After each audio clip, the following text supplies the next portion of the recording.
You get a car, you get a car, and you get a car. Hi everyone, my name is Adrian, and today I will be presenting my informative speech project on Oprah Winfrey.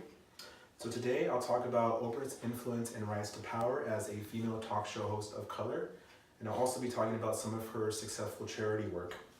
By now, most of you know Oprah was a talk show host, and she dominated the industry for many years. After, I'll talk about how she developed the talk show industry, and I'll also discuss the impact she had on the world. But first, I want to go over that I'll talk about Oprah's life and her transition into the talk show industry, and then I'll also discuss her rise to become a billionaire, and followed by her philanthropy accomplishments. I'll also be ending with her legacy after she became known as the most recognized talk show host. So let's talk a little about Oprah growing up before she became a media mogul. She was quite intelligent, but she had a very difficult childhood. Born with the name Orpah, people called her Oprah. They mispronounced her words, so the name Oprah stuck, so she preferred to go by Oprah. She was born in a rural town in Mississippi and raised by her grandmother. And she encouraged her to read by the age of 3, so she was known for reciting Bible verses at that age. Later, at the age of 9, she did go through some traumatic experiences. Beginning at that age, she was sexually abused by her cousin. Shortly after, she was also sexually abused by her uncle and a family friend. Then, around the age of 14, she was known as being promiscuous, and at that time, she became pregnant. Unfortunately, she lost her baby 2 weeks after it was birthed, and it passed away. It was a little unfortunate, but shortly after, she went to go live with her father. And her father was quite strict. He had her read a book and write a book report on it every week.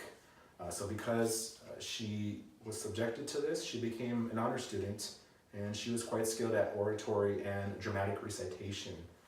She also won an oratory contest and a full ride to Tennessee State University, which she majored in communication. So next we'll learn about her path to becoming a successful and likable talk show host that we know her as. At the age of 16, she was offered a paid job at the local radio station, reading the news. She was quite thrilled and she enjoyed this. It seemed like she was a natural.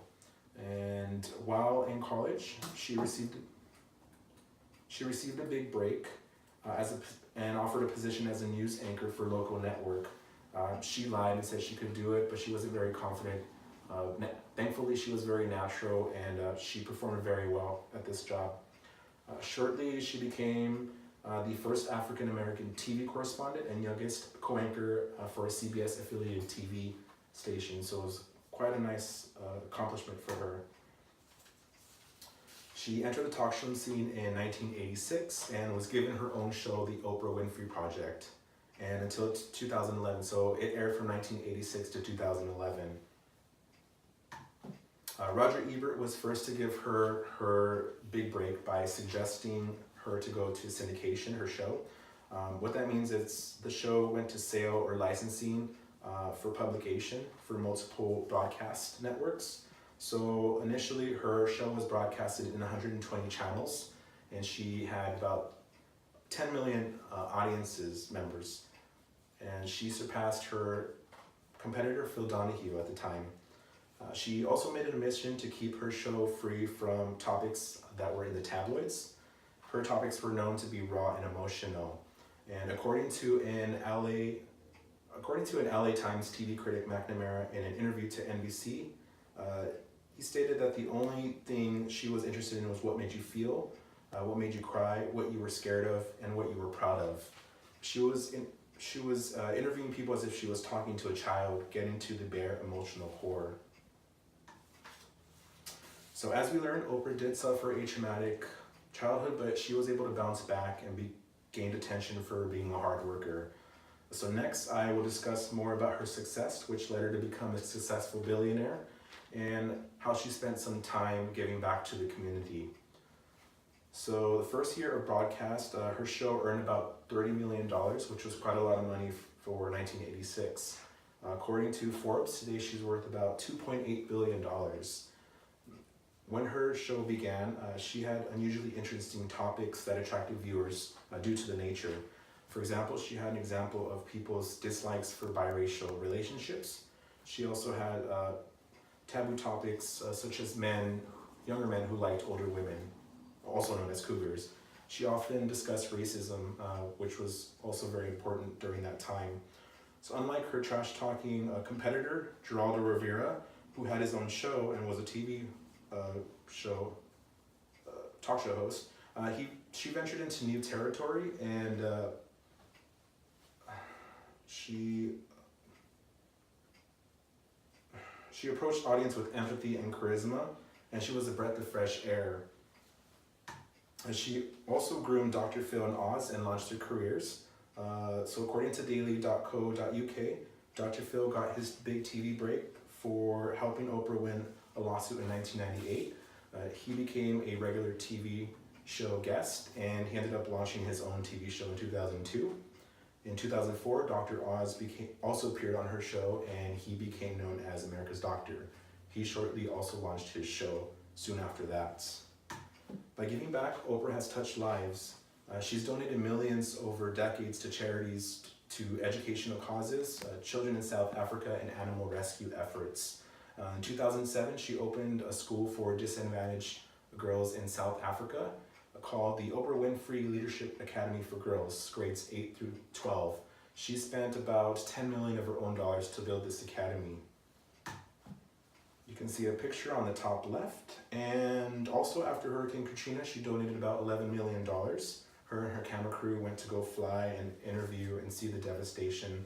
She launched Oprah's Angel Network registry, which allowed her viewers to donate their own money to people in need and who lost their homes. She also committed to building 50 Habitat for Humanity houses in Houston on a street called Angel Lane. And she also has a will to donate $1 billion to charity after she passes away.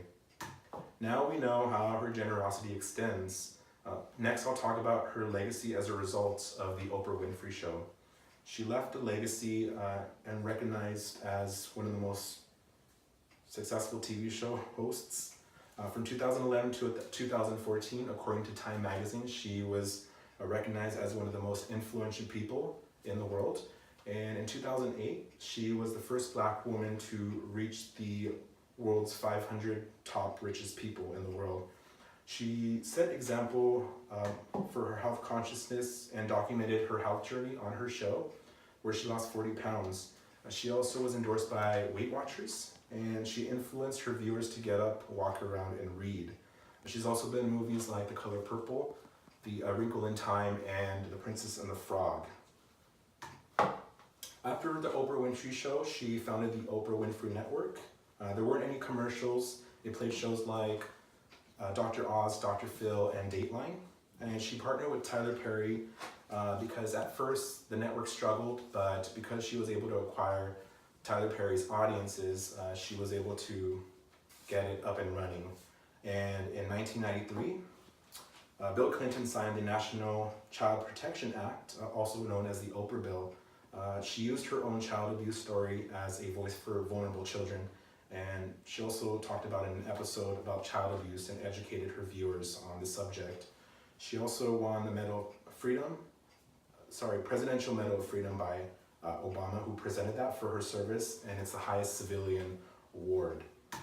Thank you for your time, everyone, and hopefully you learned a few things about Oprah Winfrey and how she transitioned in and out of the talk show industry, and how she became successful and gave back to the community, and how she left a legacy. But for food for thought, Oprah is admired and dedicated due to her generosity and continues to contribute to people in need. And I feel like the greatest gift she has given to anyone is opportunity. And yeah, thank you so much. Have a great day.